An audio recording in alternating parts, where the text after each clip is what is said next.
قرآن مقدس میں ارشاد فرماتا ہے یا ایھا الناس اعبدوا ربکم الذی خلقکم من نفس واحدہ وخلق منها زوجها وبث منہما رجالا کثیرا ونساء۔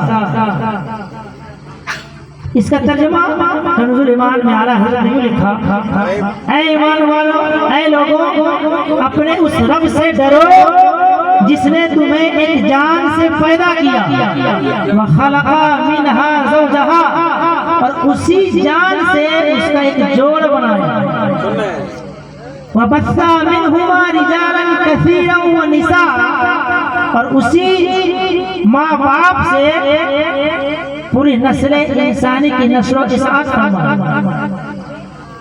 برادران ملت اسلامیہ، اگر اس میں گفتگو کی جائے تو 2 گھنٹے سے زیادہ گفتگو ہو سکتی ہے، لیکن چند منٹ میں آپ کے سامنے حاضر ہوا۔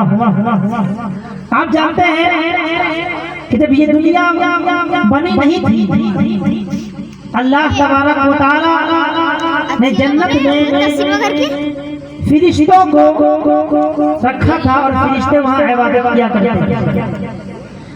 فرشتوں کی جھرمٹ میں اللہ نے عزازیل نامی شخص کو رکھا تھا جو تمام فرشتوں کا سردار کہلاتا تھا، معلم کہلاتا تھا۔ لیکن اللہ تبارک و تعالیٰ نے حضرت آدم علیہ السلام کو پیدا کرنا چاہا تو حضرت آدم علیہ السلام کو مٹی کے پتلے سے بنایا، اور جب مٹی کے پتلے سے بنایا تو فرشتے عرض گزار ہوئے، مولا وَإِذْ قَالَ رَبُّكَ لِلْمَلَائِكَةِ، جب فرشتوں نے کہا اے مولا کیا تو ایسے شخص کو پیدا فرمائے گا جو دنیا میں جا کر کے فساد مچائے گا، خون خرابہ کرے گا، شور مچائے گا؟ تو اللہ تبارک و تعالیٰ نے فرمایا تھا قَالَ إِنِّي أَعْلَمُ مَا لَا تَعْلَمُونَ، فرمایا میں وہ جانتا ہوں جو تم نہیں جانتے ہو۔ میں نے کس مقصد کے تحت آدم کو پیدا کروں گا یہ میرے سوا کوئی نہیں جانتا۔ کہ اللہ تبارک و تعالیٰ نے حضرت آدم علیہ السلام کو پیدا فرمایا، اور بحیثیت انسان حضرت آدم علیہ السلام جنت میں رہے۔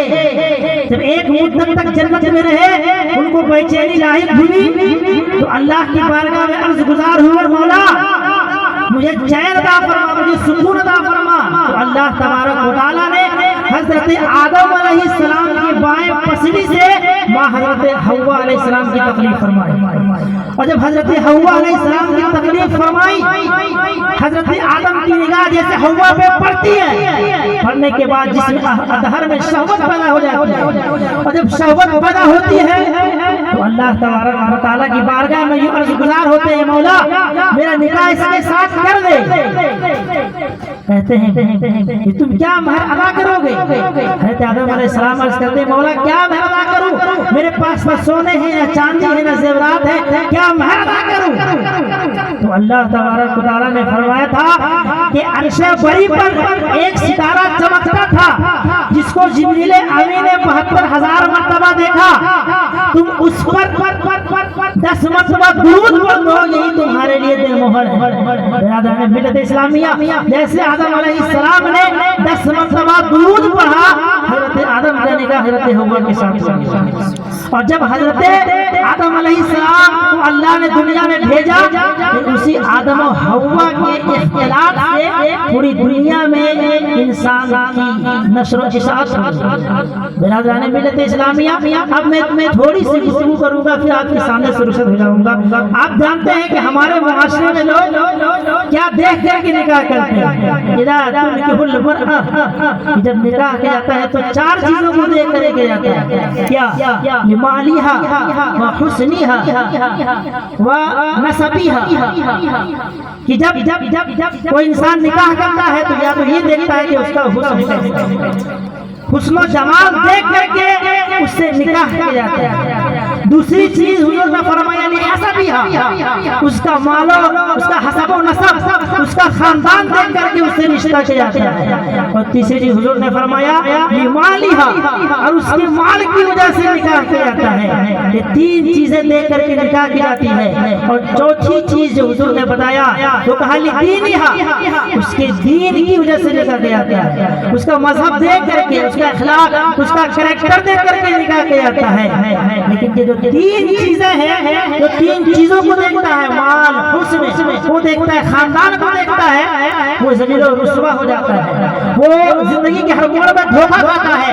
لیکن اللہ تبارک و تعالیٰ نے اور میرے حضور نے فرمایا کہ تم چار چیزوں میں جس کو ترجیح دو وہ یہ دیکھو کہ لڑکی دیندار ہے کہ نہیں، لڑکی نماز پڑھتی ہے کہ نہیں، اس کے اندر دینی شعور ہے کہ نہیں۔ جب تم یہ دیکھ کر کے نکاح کرو گے، میرا وعدہ ہے کہ تم دنیا میں بھی کامیاب ہوتے ہوئے نظر آؤ گے اور آخرت میں بھی کامیاب ہوتے ہوئے نظر آؤ گے۔ سبحان اللہ۔ برادران ملت اسلامیہ، ایک صحابی تھے، حضور کی بارگاہ میں آئے اور عرض کرنے یا رسول اللہ صلی اللہ علیہ وسلم میں نکاح کرنا چاہتا ہوں۔ حضور نے ایک رشتہ بھیجا۔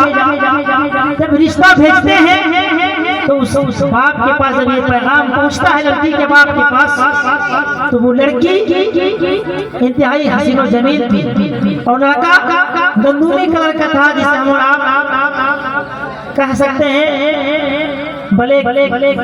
برادران ملت اسلامیہ، جب اس کے گھر والوں کو پتا چلا کہ لڑکا یہ حسین و جمیل نہیں ہے بلکہ بدصورت ہے، تو گھر والوں نے انکار کر دیا، کہا میں نکاح نہیں کرا سکتا۔ لیکن جیسے لڑکی کو پتا چلا، معلوم ہوا کہ رشتہ آیا کس کا ہے اور رشتہ بھیجنے والا کون ہے، جب حضور کو اور اس لڑکی کو پتا چلا کہ رشتہ بھیجنے والے سرکار دو عالم صلی اللہ تعالی علیہ وسلم ہے، برادران ملت اسلامیہ، اتنا سنتے ہی اس لڑکی نے کہا کہ اماں وہ جو رشتہ لے کر کے آئے تھے، اب وہ نوجوان جو ہماری چوکھٹ میں آیا تھا، وہ یہ مت دیکھو کہ کون آیا تھا، بلکہ یہ دیکھو کہ رشتہ بھیجا کس نے تھا۔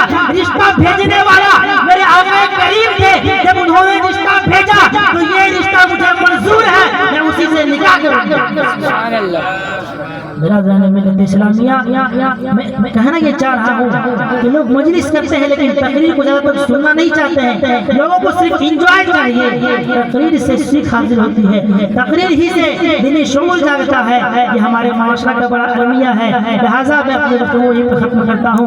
اللہ تعالی ہم سب کو سوجھ بوجھ کی توفیق دے، ہم